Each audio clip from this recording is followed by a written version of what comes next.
Go Lions, one word, when you sign up. The only app that scours all social media platforms to bring you all of your favorite teams' content, keeping you as up to date with the Lions news as Dan Campbell himself. Autograph also has fee-free tickets. Yeah, you heard me. Stop buying $100 tickets with $300 worth of fees added on top. It's time we start to normalize not paying for fees on our tickets. Go to the app Autograph to get your fee-free ticket. Autograph's co-founder, Tom Brady, is also giving away a signed TB12 football. To get entries to win it, just go to Autograph and play in their Survivor Pool Weekly Challenge. Earn an entry for every week you correctly guess an NFL team that will win. If you lose one week, no biggie. Just come back next week and try again. Earn up to 18 entries, and maybe you will have a Tom Brady signed football at your house. Just download the app Autograph and use the code GOLIONS.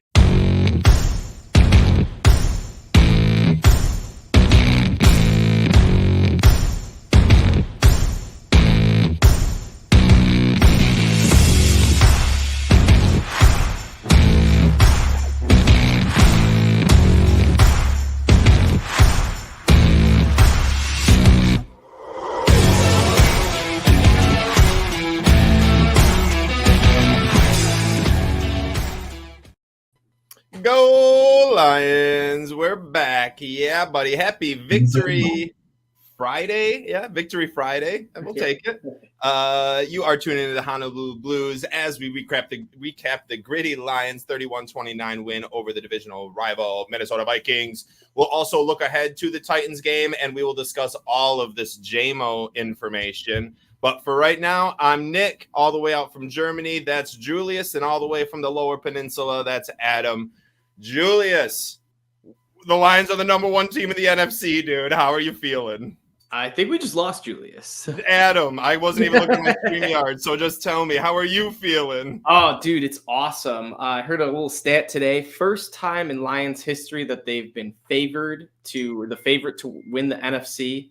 So they didn't hit that notch last year despite having a great record, great season. 49ers were always a little bit ahead, but now 3-4 49ers aren't so scary when they're missing some weapons. So it's nice, man. The Lions are it truly just like the climb gets better and better.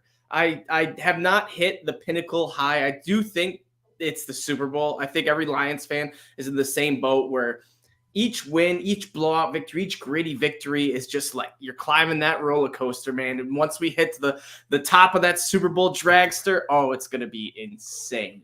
Oh, it will. It will. Julius, number one in the NFC, buddy. How you feeling? It's surreal, man. It's been a hell of a ride. We were just talking the other day. It's been 5 years. We come from the Quinn Trisha SOL era. And we're riding high, even after like such a significant blow like Aiden Hutchinson's fibula snapping in half. We're still in high spirits, beating undefeated teams on the road. We're not to be effed with as a team. Other teams don't like playing us. They don't win after they play us. It's just an all-around great feeling as a fan. We're riding on cloud nine. Riding on cloud nine. Since we won, Minnesota then proceeded to lose again last night. I told everyone to bet a house that the Rams would win. If you did, you've got a second house, and you're welcome. It was written in stone.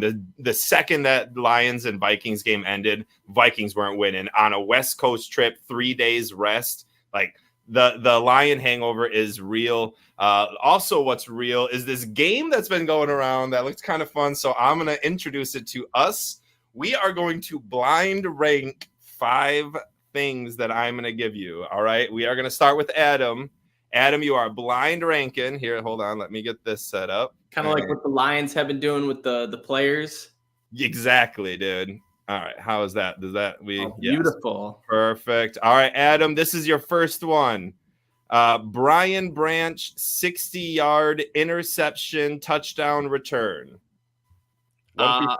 Where would you rank that? No topic, just no topic, just Lions plays, basically, okay, or Lions things. I don't know. It could be a play. It could be anything. I'm gonna go number 3. I feel like that's a pretty solid play.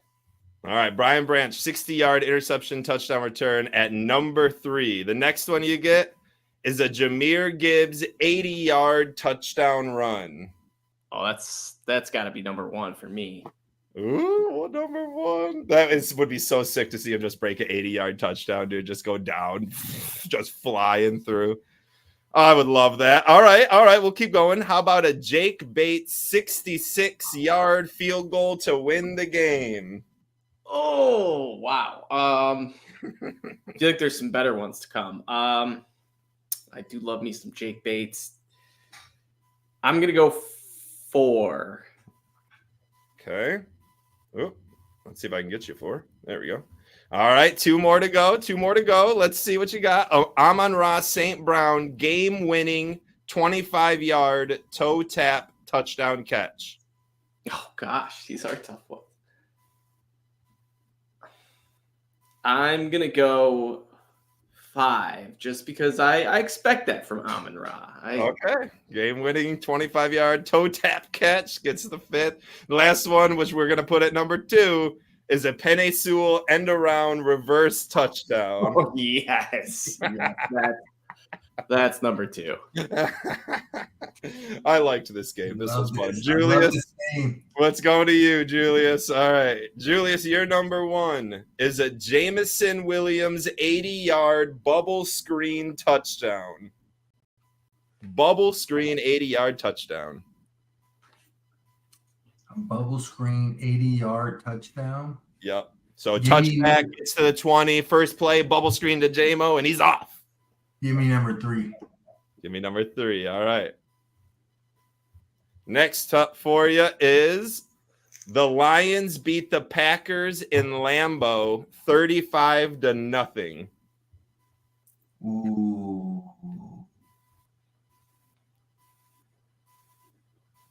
Number 2. That's a good one, isn't it? I liked that when I put it on there. All right. We got 3 more for you. How about a Kirby Joseph game-winning interception?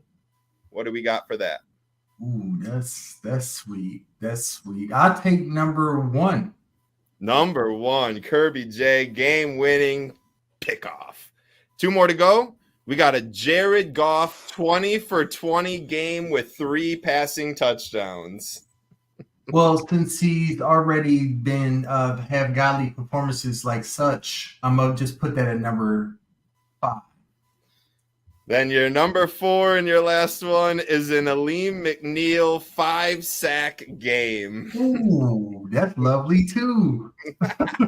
And that's our fun game. That's just a little That's a great game, bro. Blind ranking. Let's just see where we were at. I liked that. We'll stop sharing that. We should do that every few weeks. Isn't that fun? I got a few more games up my sleeve I've been watching. I got one. This will be fun. Next week or the following week, I'm going to get like 5 pitchers, and they're going to be the most random Detroit Lions players, and I'm going to see if either of you can guess who it is. It's going to be pretty fun. But all right, that was our fun game. Now let's get to the breaking news. Yeah.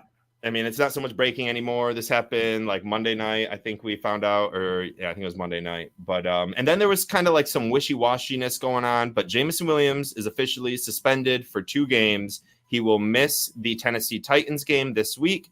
He will also miss a crucial divisional matchup against the Green Bay Packers at Lambeau Field next week. We will have him back for the rest of the season, but for the next 2 weeks, we will not have him, and we are going to be relying heavily on our other wide receivers, tight ends, running backs.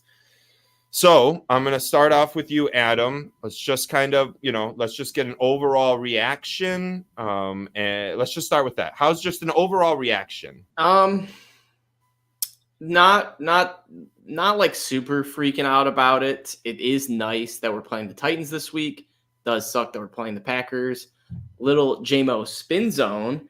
These 2 games he's going to miss allow him to not get hurt because he's been but it has been a bit injury prone. So there's that, I guess, trying to look at a little glass half full. But overall, I'm just like, Jamo, he's not the brightest apple in the bunch. And I get some of it where it was like, I do kind of believe him where he wasn't trying to take something to gain advantage. I think this was just completely accident. I literally think he took an Adderall. He took one of those like gas station vitamins, some sort of like shady supplement that just has those weird chemicals or triggers for the NFL in there that set off a test for him. Very ironic that he got tested after having a negative 4-yard performance.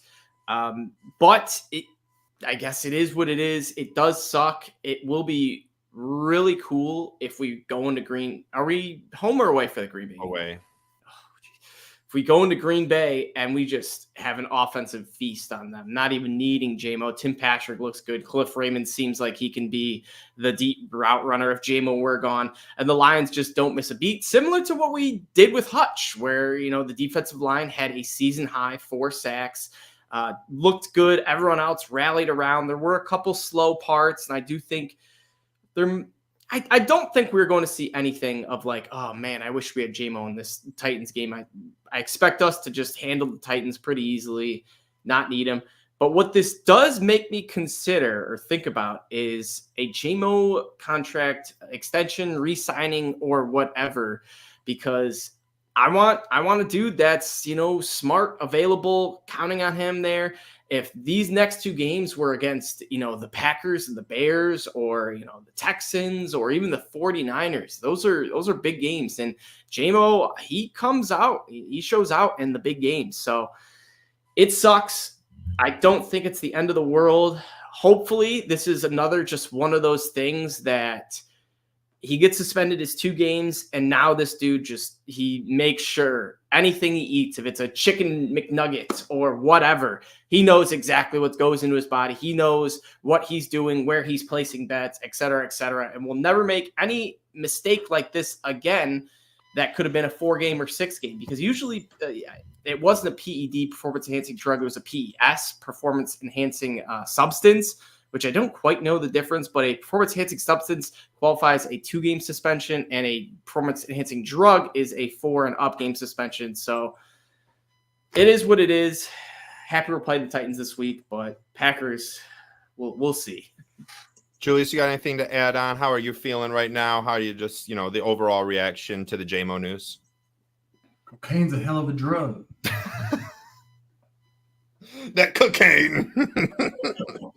No wonder he's run so fast, dude. I'm not speculating that No. that Jamo is snoring lines before the game. That's how he takes off on those go routes. No. No, but it is. I am curious what the PED or the PES was. But anyways, as far as it pertains to Jamo, just keep it short and sweet. This is, if another thing happens, like again, you're right. If one more thing happens, we can't re-sign him. He's going to turn into at best, he'll turn into like a Deshaun Jackson guy, where his talent is undeniable, but you can only have him for 1 or 2 years in short spurts because he's going to do something to not be on the field or be injured, like you mentioned. And I don't think that's what Dan Campbell and them are kind of looking for in the culture of the long-term core. Even though he is one of the guys now, I really hope we don't hear nothing else about Jamo, but on the field progress and good things. Because if we continue to hear stuff, if another thing comes out, gambling, suspension, injury, anything, bro, any trouble, he's not an asset anymore. And that's very sad for those words to come out of my mouth, but that's where we're headed if you don't cut out all this stuff. Okay. I hear both of you, and I think, Julius, you're right in the fact that the culture, there's a certain culture in Detroit. We obviously are all aware of that. It's not about the best players, it's about the right players. I've said that 100 times. This don't bother me one bit. Not one bit. In fact, rest up, young Waymo. Rest up, my brother. We need you down the stretch. I do not need you week 7 and week 8 against the Titans. And in fact, I kind of like the idea of playing the Packers on the road without Hutch and Jamo, because I still think we're going to win that game, and it'll be so much better when that is the case, because we don't have Jamo. Obviously, we won't have Hutch all season, but I'm full on okay with it. It sounds like the dude took one too many Flintstone vitamins and is now suspended. Like, I think Jamo has the worst. How many games was he suspended last year? 2, right? It was 4, and it cut, or was no, it 6? It was 6 went down to 4. Okay. Well, it went down to 5, I want to say. No, it went down like 4 or 3. It was like he didn't miss. He ended up not missing that many games, and he just has the worst luck, dude. Like, my man's was gambling at a hotel and got suspended for 4 games.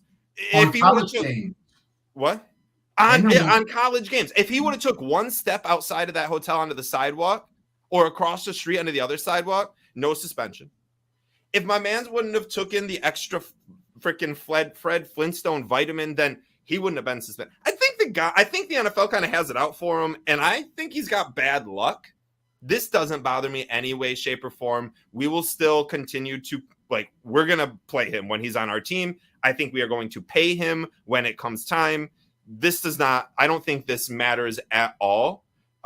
What's going to really matter is what he does when he comes back from suspension. So 2 weeks off, if he comes back and has a 6-catch, 100-yard game with a tutty, you're like, okay, whatever, dude. Like, even if we lose to Green Bay, you're like, whatever. Like, this doesn't bother me at all.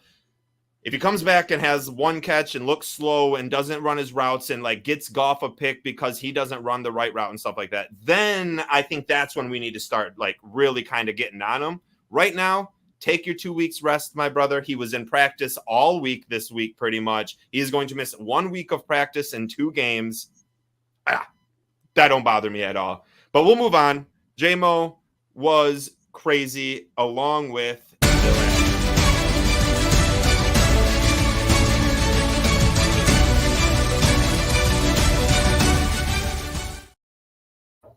All right. We're going to talk about a game that happened 5 days ago, so bear with us. We got a lot to talk about because there was a lot that went on. There was good. There was great. There was some bad. Let's just get the bad right out of the way. We're going to start with you, Adam. Lions started with a 3-and-out, which included 2 holds from Owasika. I don't know how to say his name.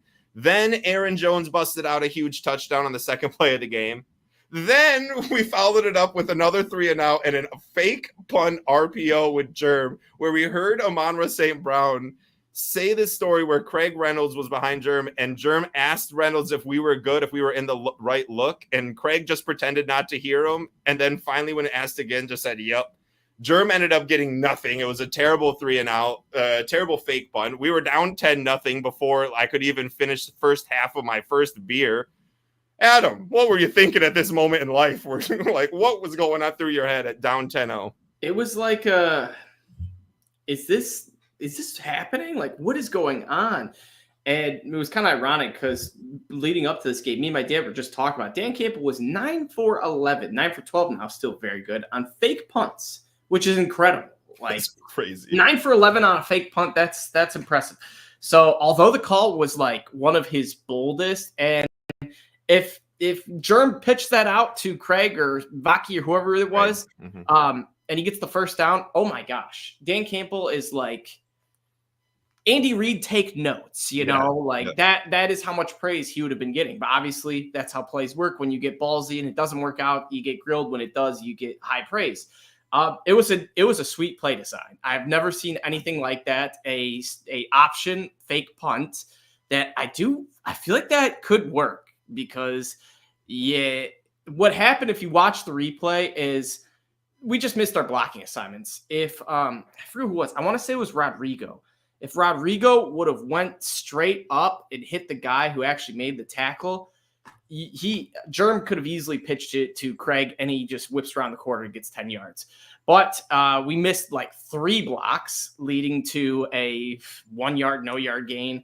And it was bad. But the cool part is Dan Campbell trusts his team so freaking much that he knows when he makes these calls, he knows if I don't get this and they get a touchdown here, am I confident enough that my Detroit Lions will be able to survive this the rest of the game? And we did. We bounced back phenomenally. A huge Jahmyr Gibbs, just longest run of his career. And don't be jumping the gun. We'll be getting all that stuff. We're talking about the bad right now. We're talking about the bad. There's not much of it, but that was one of them. We were bad right there, down 10-0. Another thing that was pretty bad, and I hate to say this because I've said that this guy is maybe one of the best Detroit Lions ever. David Montgomery did not do his thing. So he gets an early injury, okay? He misses a huge block. Luckily, Goff saw that he was going to miss the block and got the pass off. It was a completion. It was great. He had a very un-Knuckles-ish fumble that led to a Minnesota scoop and score that took the lead late in the game. He missed a crucial third down catch. Julius, were you surprised that we brought Montgomery even back in? And are you nervous at all for this game about Montgomery, or do you think he's back to where he's at? I mean, David Montgomery is made of steel. This dude's legs are so powerful. If the defense doesn't make contact with him at the line of scrimmage, he's going to get a first down. If it's, 3rd and 5, 2nd and 4, it's just automatic. He just breaks the tackle on momentum.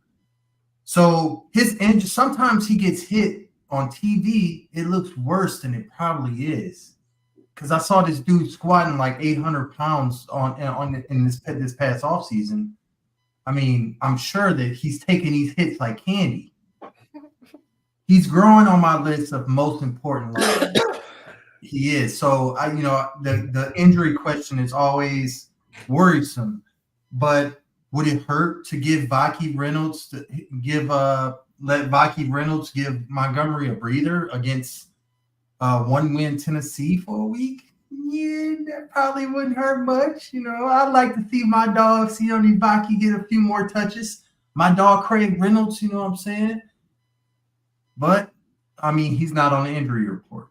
I just checked it from yesterday, checked it the day before. This dude's in practice, full speed, ready to go. The man of steel, Knuckles. I mean, he is top 10 most important Lions right now, as far as our aspirations for greatness. I agree. And this is the way I put it to my friend, which sounds really weird, but I'm going to say it out here. Jahmyr Gibbs is the best running back in the NFL. Best running back in the NFL. Better than Derrick Henry, better than Christian McCaffrey, better than Breece Hall, better than Bijan Robinson. He's the best running back in the NFL. He's not the best running back for the Detroit Lions, which you can have both of them. You can have the best running back in the NFL, but not be the best running back for the Detroit Lions. David Montgomery is the best running back for the Detroit Lions, and Jahmyr Gibbs is the best person to give him spell like when he needs a rest. So I love him, but I hear what you're saying. Montgomery is definitely like growing. That's why I want to buy his jersey, honestly. But we'll get out of the bad. No more talking about the bad. The game was mostly great. Adam, Amon-Ra St. Brown, or as George Pickens likes to call him, the slot merchant, slotted again and finished with 8 receptions for 112 yards. Laporta had 2 targets, 1 catch, 25 yards. Jamo had 1 target, 1 catch, -4 yards. So my question to you, man, is did Amon-Ra St. Brown really supplant, what's the word I'm looking for? Cement himself as a top 5 wide receiver with this game when he outdueled Justin Jefferson? Oh, yeah. I had him as a top 5 wide receiver beginning of the season, last half of the season last year. Amon-Ra, he's a freak, man. Had a slow start to the season, but has quickly picked it up. Has just looked better and better each game. I'm trying to pull up his stats, but he's all reliable, man. He's like literally a young Larry Fitzgerald where he can do it all. He catches everything. He plays through injury, tough dude. And we're starting to see, and I shouldn't say we're because it's more of the media, is starting to see that this dude is in the Jamar Chase, the Justin Jefferson, Tyreek Hill, the A.J. Brown category. And honestly, I think he's a little bit better than A.J. Brown, especially given his availability. But Amon-Ra, if you were to say, who do you want? Amon-Ra, Justin Jefferson, Jamar Chase, I honestly think it's a coin flip. I think it's very close. I think each and every one of those guys could outperform the other on any given day. I think it would just rotate between who the number 1 wide receiver is. I think that's what will happen the next few years.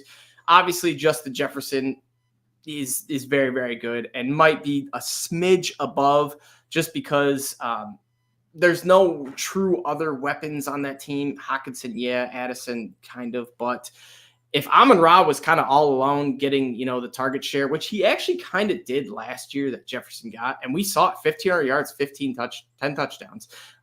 Dude's a freak. So Amon-Ra, it's nice to see him get going.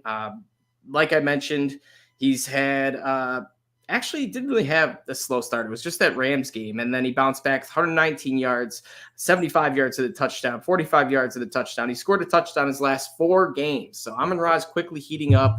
And I think there's a good chance he gets another one this week, especially with L'Jarius Sneed being ruled out. That is true. And speaking of finally stepping up, I guess, which ASB has been stepping up his whole career, some guys really stepped up against the Vikings on the defensive side, especially without Hutchinson. We were all curious how our defense was going to look, and it looked real nerve-wracking when Jones popped out a 45-yard touchdown the second play of the game.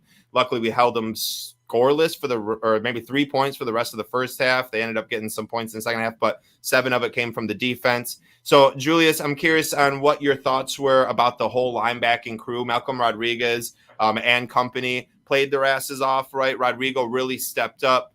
Jack Campbell had some huge tackles. Trevor Nowaski had a game-sealing sack on the final play. So just how did you feel about that linebacking crew specifically last week against Vikings, and how do you feel about that crew moving forward? I mean, I feel like this is the best I've felt about the Detroit Lions linebacker room in a decade. Which is a lot to say because you've loved our linebackers since the first episode of the first season that we've ever done, dude. Like I've tried very hard, but I honestly think this is the best linebacking crew since like the DeAndre Levy, Stephen Tulloch era. And I think a lot of that weighs on the ascension we've seen from Jack Campbell, former first-round pick. He's playing a lot better these last couple games, and he stepped up big time against Minnesota, played probably the best game of his career.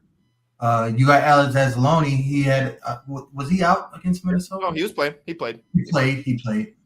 He's a steady force. And then you have Malcolm Rodriguez, who've come along since Derek Barnes got injured.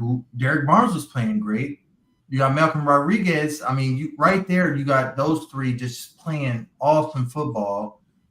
And shout out to Trevor Nowaski. That's his name. Mm-hmm. They got this guy all over the defense. He's playing that same position Derek Barnes was playing, where he lines up on the edge. He blitzes a lot. He pops out in coverage, and he's playing great. And he's playing better every week. His snaps are growing. And so right now I feel real good about the linebacker room. I feel more worried about the edges, the edge room. I feel more worried about the corners than I do about our linebackers. And that makes me feel real confident in where we are as a defense. Amen. I love that. Let's get to the great. There was a lot of great from this game. Brian Branch continues to defy the laws of gravity and float hundreds of yards in the air for interceptions, much like an Angels carrying him from Angels in the Outfield's Gene Wilder. He also had a great forced fumble that would have led to a Carlton Davis scoop and score that got called back because I guess the dude. No, that was a couple weeks ago. Branch had the scoop and score. I want to say that was called back, right? No. Well, he did 2 weeks ago, but last week he had a force out where Carlton Davis scored, but it got called back. If you don't remember. And then anyways, is Branch the true contender for Defensive Player of the Year? Love Travis hyping up old Brian Branch. It's tough because defensive backs have a struggle winning Defensive Player of the Year. I do think he's going to end up as at least a top 3 cornerback, safety, defensive back, whatever, come end of the season. Defensive Player of the Year, I feel like it's kind of TJ Watts to lose right now. If he stays healthy, I think he should get it. But Brian Branch right now, 11th best odds to win Defensive Player of the Year. He was, I don't even know if he had odds to start the season, but he's plus 4,500. Sounds like a long shot, but there's multiple guys that are like plus 1,000 to plus 5,000. And then there's I want to say Chris Jones, TJ Watt, and maybe Myles Garrett are a little bit ahead with like plus 200, plus 500, plus 800. So Brian Branch, I think he's just about a lock for an all-pro, which is so freaking awesome. Second round pick turning into an all-pro. This dude can guard the field, can guard anyone better than any cornerback I've seen on the Lions in probably ever, honestly. The dude's just a freak. He is a great playmaker, and I'm just happy he's Detroit Lion, man. Amen. Sat in the green room for a day and a half till the Lions took him. Yeah, PFF has him graded as the #1 defensive player throughout the year. So far, he is the #1 graded NFL player throughout the season so far. So, if you take PFF for what it is, but they have him as the #1 player in the NFL right now, which is just outstanding. Second round kid, first year at this position in the NFL. Last year, he did not play this position. It's just all of this is just crazy. Keeping with the great, though, Julius, let's get back to the other side of the football. Jared Goff went 15-15 to start the game, finished 22 out of 25. The Lions are the first team since the merger to have more offensive touchdowns, 18, than incompletions, 16, in a 4-game span. Is Jared Goff the front runner for the MVP right now? You're muted, but way to build the drama, dude. See, maybe this is an omen for Jared Goff. I hope I didn't jinx him, but I said yes. He is the front runner for MVP in the NFL. He might not be the Vegas front runner. I think that's still Lamar Jackson. But he's pretty much going against that two-headed snake of Lamar Jackson and Patrick Mahomes. And I think he's definitely above Mahomes. And Lamar Jackson, we'll see. It's going to come down to the wire. If Lamar Jackson leads the Ravens to the #1 seed in the AFC, 14 wins, 15 wins, they might give the three-peat to Lamar Jackson. So what does Jared Goff have to do to get the MVP? I was just about to get to that. Goff, in order to get MVP, Goff needs to continue what he's doing. He can't have a dry spell in there, like 2 games of the old Goff. We need this new, and it's not even new Goff. We need the good Goff. This is what it is. There's the bad Goff and there's the good Goff. We know. And we need the good Goff that's been hella good these last few games to continue to be hella good for the foreseeable future. He needs to, a la Lamar, lead us to the #1 seed in the NFC, 13, 14, 15 wins, like we predicted, like they're on schedule to do. Keep winning on the road, keep being clutch, keep being accurate. And I think, the Lions are America's team. We're the darlings now. And they won't give it to Lamar 3 times in a row if Jared Goff can match or do better than what he does. But he's having a historic year. It's just going to take more of what he's been doing to stay on par with Lamar Jackson for MVP. Got you. Adam, we're sticking with the great. We got a couple more greats here. Let's talk about the great Bates, the great salesman, brick salesman himself. He was pitching bricks 18 months ago and now kicking game-winning field goals for the Lions on the road. How proud of you are you of Jake Bates? You have been his biggest fan since he arrived. And just how excited were you to watch the game winner be drilled by him? Did you cry? It feels like your son growing up, man. Just making me proud day in and day out. Ever since I got to go to a Michigan Panthers game, got to go on the field.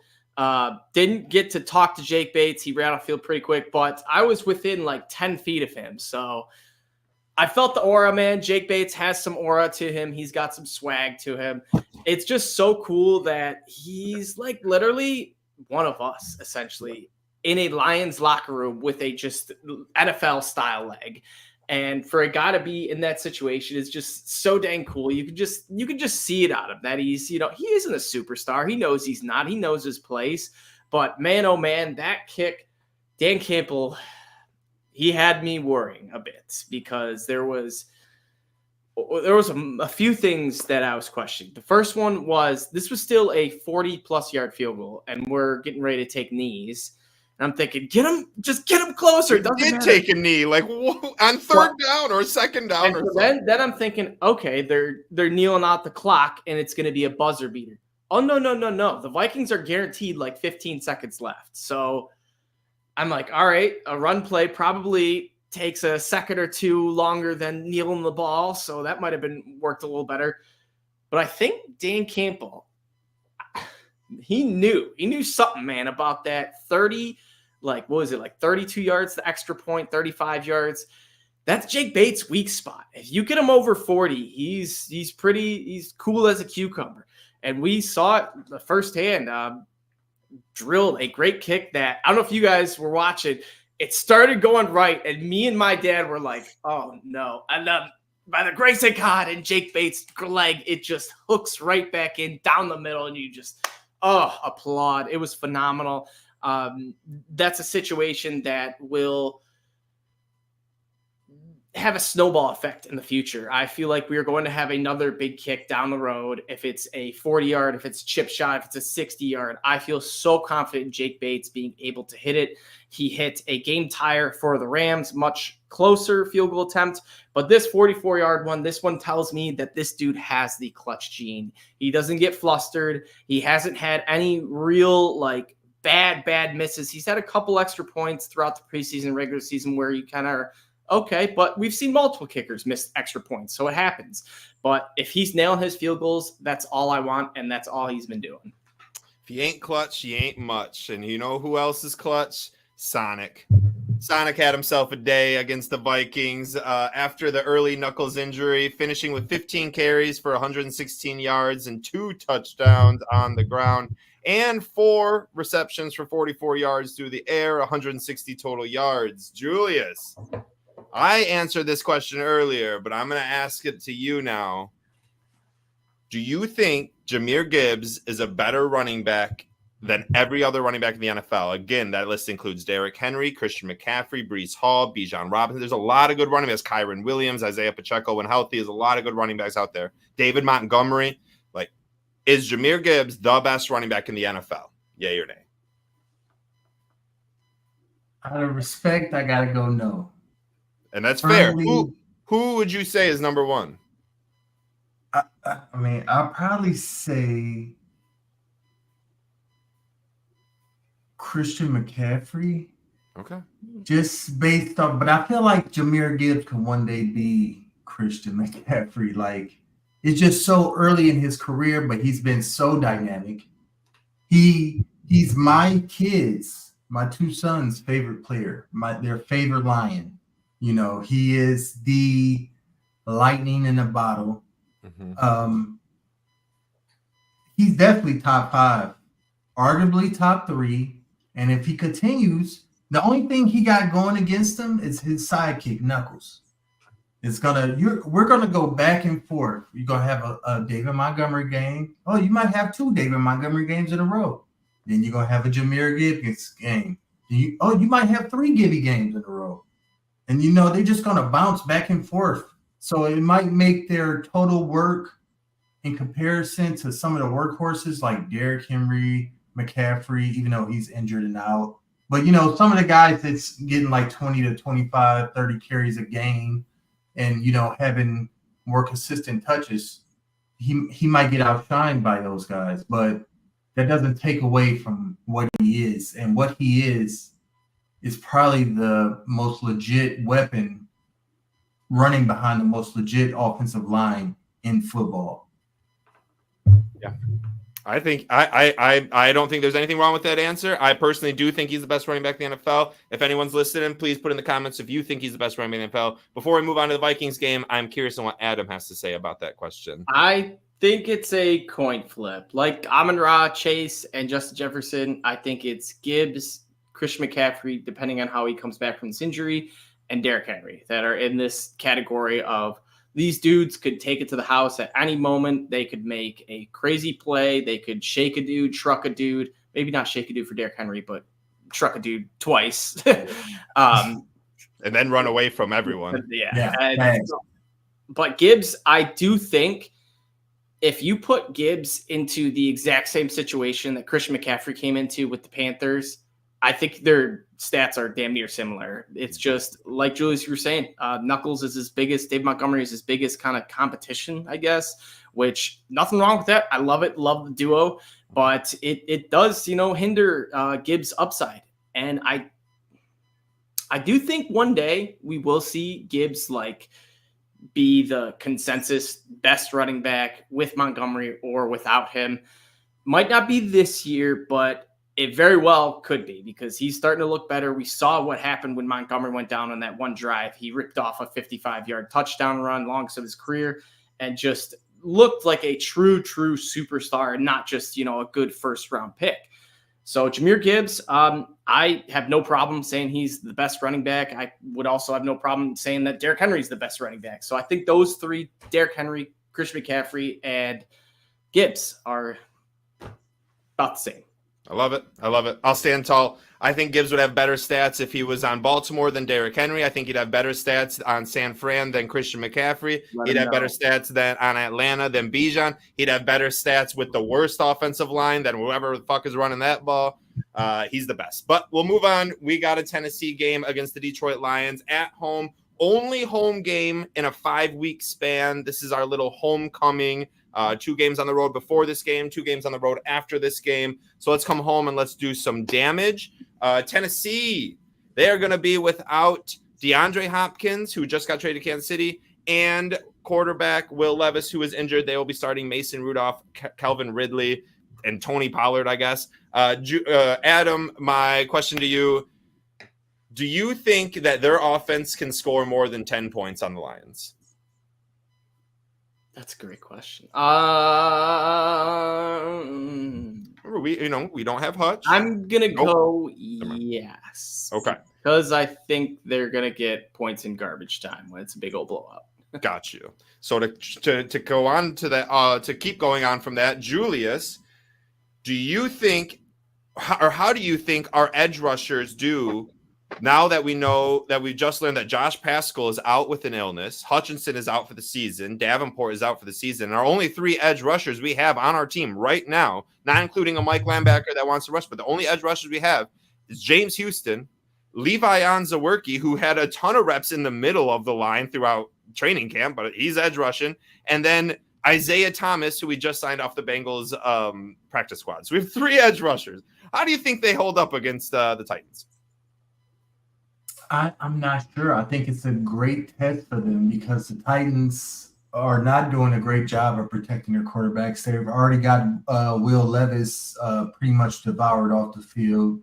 Mason Rudolph is up next. I'm going to get to that in my keys to victory, but it's very much possible that, Trevor Nowoski, Isaiah Thomas, Wuko, Josh Paschal, he's out. We mentioned that, right? Yeah, we did. Yeah, he's out. These are guys that we were thinking about in the preseason, practice squad. So it's very unpredictable. It's very much possible that the Titans starters hold up, but I hope not. I hope we see some. If they can't do it against the Titans, right, I'm gonna be worried about the Packers and getting pressure on Love and containing the edge. Right. So this is bigger than we're making it seem, I feel like. It's huge that one of them or several of them have an effective game against Tennessee. Okay. Adam, then do you think, based on what Julius is saying, depending on how you think, do you think we still need to make a trade? I do. Yeah, I think we have to do something. Or maybe not a trade, maybe go get a guy off a practice squad that's, played in a game or 2, been bouncing up and down between teams. I'll go play. Oh, wouldn't we all? But yeah, I do think this is another example game. I don't know what I'm looking for, but it's another good test for the Lions where if this defensive line can't get it done against these Tennessee Titans, then we're gonna there's something going on. But what I will say is I hope we see some different players play defensive end, and by different players I mean I want to see lean on the end. I just one play, give me one, just something. I want to see Jack Campbell maybe line up on the end.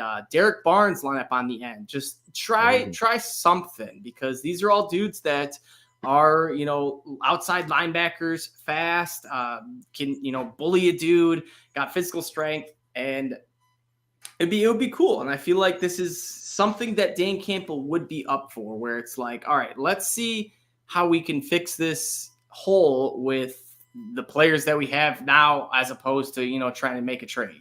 Right. Okay. Julia, same question to you. Just curious if you're still thinking we need to make a trade, or if you're happy where we are. I do. I mean, Aiden Hutchinson just leaves too big of a gap. I mean, they were showing stats. I think it was something like we pressured Sam Darnold 15 times as a team. And this is a stat that Aiden Hutchinson got over 4 times. Just 4 times this season on his own in a game. Like, it's just like incomparable what that taking that away from us does.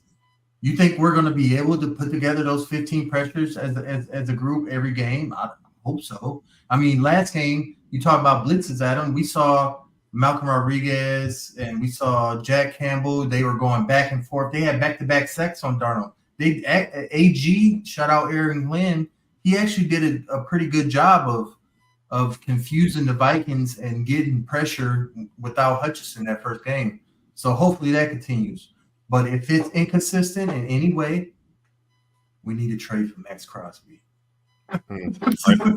I'm so disagreeing. I hate the idea of trading for Max Crosby. I hate the idea of it. Why? I hate it. I'm not mortgaging my future for anyone. I think we are no longer looking at this season like we got to win a Super Bowl this year, in my opinion. I think we're looking at it like, this is the first year of like 15, 20 years. What I truly think is about to happen is the Lions are going to emulate what the Baltimore Ravens did once Ozzie Smith became the GM. Is that his name? I think it was Ozzie Smith. Yeah.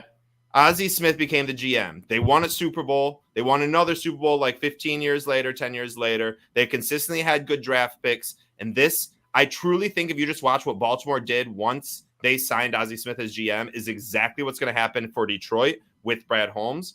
I am not mortgaging the next 2 years first-round picks and another second-round pick, or the next 3 years first-round picks for a Max Crosby who would come in here and tear a pec in the first game. And then we're right back to where we were at, only we don't have 3 first-round picks. Instead, I'm going to trust that we have the best safeties and the best cornerbacks and the best linebackers in the game, and I'm going to trust that Josh Pascal, James Houston, and Isaiah Thomas can get home regularly, or at least create enough havoc on opposing quarterbacks where we'll be able to be successful. Luckily, the NFC is not loaded with good quarterbacks, so I don't think it is a need to have a Max Crosby to get on top of a guy like Brock Purdy or Matthew Stafford. I mean, Jalen Hurts will give us like some gruff, that's for sure. But I think it wouldn't matter with Crosby or not. Like, he's just a good quarterback. So I don't think we need to be trading, but I may stand on an island, and I understand that. I am okay. I told Adam when we were predicting what was going to happen that we were going to do nothing. We wouldn't do anything. And I think people hate the idea that, just like last year when we needed an edge rusher so bad and we traded for Donovan Peoples-Jones at the trade deadline. Like, I just don't think Brad Holmes believes in star talent wins Super Bowl. I think he believes in the right talent wins the Super Bowl, and that right talent can be found on practice squad guys. That's my opinion. Let's get to keys of victory. Adam, start us off. What are your 3 keys of victory? Also, real quick too, Ozzie Smith was a, I believe, Hall of Fame shortstop. Which I know that. That's why I was like, that's not his name. If he's a Cardinals, he's great. Ozzie Smith. I used to watch Ozzie Smith videos all the time of him teaching you how to play shortstop, and I was like, God, that's what I was meant. Anyways, Adam, 3 keys of victory. Against the Titans, it's interesting because this is also the first time Dan Campbell and the Lions, first time Dan Campbell, not the Lions, has had a double-digit favorite. He is 40-17 against the spread. So this will be interesting to see if he can cover a double-digit spread. I'm expecting they do. But the keys to victory, establish the run. I think the run game just has been working. Monty and Gibbs just keep doing what's working. Second key to victory, we need a number 2 to step up. If it's Khalif Raymond or Tim Patrick, one of those guys needs to just step up, not have a crazy good game, but maybe a couple third down catches, 40 yards, and 4, 5, 6 catches, and that's a solid game for me. So a number 2 wide receiver, and then finally, not so much key to victory, but I do think if our pass rush will lead to a victory, but more so key to watch. The pass rush. If we can just have a good pass rush, I think there is no way in hell the Titans not only win this game, but even remotely hang in the game. If we can pressure Mason Rudolph, we should be leading by 14 points the moment we get a 14-point lead in the first quarter. So those 3, I don't think there's a lot to this game. I think it's just should be a simple Detroit Lions just beat the hell out of a bad team type game. Julius, 3 keys to victory. Number 1, no turnovers. This is how trap games are made. You give the ball freely to the team that is not as talented as you. As long as you don't do that, I can ensure victory. Number 2, play composed. Play like we belong. Play like we're the Lions, America's team, Super Bowl contender, Goff MVP candidate. Everybody's talking about us. We're the ish. Play like it. Go to work like that's who you are. And number 3, you alluded to this, Adam, but we must try to make sure whoever the third string practice squad quarterback of the Titans is comes into the game for Mason Rudolph, because he gets hit so many times. His helmet flies off, and instead of Garrett, what's the guy from the Browns? Myles Garrett. Instead of him hitting him with the helmet, it just ricochets off the field and forward field off the sideline and pops him in the head himself. and we're playing like Joe Smo at quarterback for the Titans. But those are my 3 keys to victory. Much punish Rudolph, no turnovers, and stay composed. They don't even have a third quarterback listed. I was trying to figure out who it was. Malik Willis, so yeah. Oh, wow. Who's their kicker? Their kicker? Oh, my God. Dude, I don't know, dude. He's their emergency quarterback. Oh, man. They got to have a backup quarterback. They probably wouldn't sign someone. All right. My 3 keys to victory. Guys, took a couple of them. Number 1 is trap game. That's the key to victory. Don't fall into a trap game. Score 30, 40 points. Like we have been scoring. We scored 40 points 2 weeks in a row. We scored 30 on Minnesota. We are scoring 30 or more every game now. Our offense is clicking. We are at home, like I said, for the first time or for the only time in a 5-week span. Go out there and score 40 points, because if you go out there and think, well, I'll score 27 and then we'll just win, you never know what's going to happen. So don't let this fall into a trap game. Score a ton of points. Number 2, Sam Laporta. That's my key to victory. Just that guy, Sam Laporta. Like, my man's is getting 1 catch a game after, like, being the best tight end in the world last year. I just want to see him more involved. It's going to be a very muddled middle. It's going to be a muddled middle this week without Jamo opening things up. We all know Tim Patrick and Allen Robinson ain't no deep threats anymore. Khalif can try, but I think it's going to be a very muddled middle. When it comes to that, Jared Goff is going to look for his 2 favorite guys, which is Amon-Ra St. Brown and Sam Laporta. I expect bigger games out of those. I do want crucial catches from Allen Robinson and Tim Patrick, but Sam Laporta needs to be a beast. And then lastly, not the edge. I'm not curious about the edge. Again, I think we can plug and play anyone at edge. I want our middle defensive line. I want Aleem McNeil and I want DJ Reader to create a ton of havoc for Mason Rudolph and just have him seeing ghosts left and right. Those are my 3 keys to victory. Let's get to our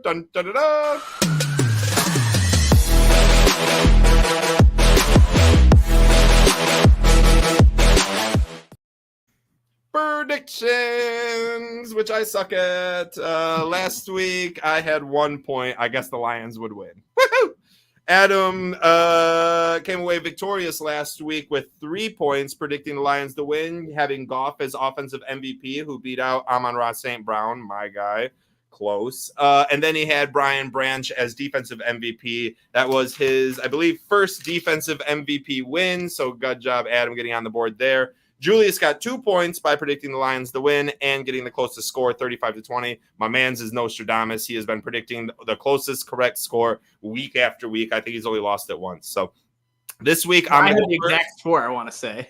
Oh, wait, what'd you say? It was the 1 week Julius lost was when I had the exact. That's right. That's you. The only way to beat Julius is you need to guess it on the nose because he's not going to leave you much room for error. That's great. I'm going to go first. I have 10 points. I am in last place. Julius will go second because he only had 2 points last week, and he has 12 points tied for first overall. Adam also has 12 points tied for first overall. Had 3 points last week. We'll go third. I will start off with the Lions victory. I'm going to go Lions win this game 38-9.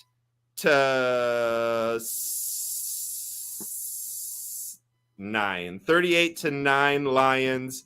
Offensive MVP. I'm just going to try to take the low-hanging fruit and try to get back on the points. I'm going to take Jared Goff on this one. And then defense, I'm going to take low-hanging fruit again. I feel like defense now it's come down to like either – whoever gets the sack or Brian Branch or Kirby, whoever gets the most interceptions.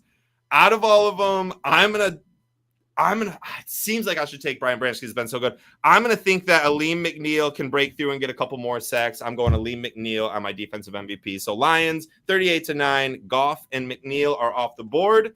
Julius, you're second. Well, you took my offensive MVP, Good. Mr. Jared Goff. So I'm going to go to my second place person, and that's Jahmyr Gibbs. Give me Gibby. I want to see the Gibby train keep rolling. Sonic vroom vroom. Did I predict the score? Not yet. I'll just do my defensive MVP real quick. Defensive MVP, since you didn't pick him, I'm taking a low-hanging defensive player of the year candidate, Mr. Best Safety in the League, Brian Branch. Sorry, Adam. BB. BB. And then what do you got? Winner and score. I'm going to go ahead and take the winner of this game to be the Detroit Lions at home to a raucous crowd to a score of Nostradamus. Lions 42, Tennessee 14. Bam. All right, Adam, you are without Goff or Gibbs on offense and McNeil or Branch on defense. What do you got? A little tricky because Goff and Gibbs were my 1A, 1B. So I'll think about that for a minute. Score prediction is going to get to that first. I've been thinking about this one since the show started, since we started talking about it a little bit. Since you asked me the points, if the Tennessee would get 10 or more, I do think they do get 10, right? Exactly 10. I'm going to go 31-10. Detroit Lions. Lions will have scored 30 or more points in, I want to say, 4 straight games if they do it. 4 straight games. Seahawks, Cowboys, Vikings. I think they do it again against the Titans, just barely with – actually, no. What did I say? 31-10 or all right, 34-10. I think Jake Bates gets 2 field goals. Lions are going to be in the red zone quite a bit. I don't think Jack Fox will see the field.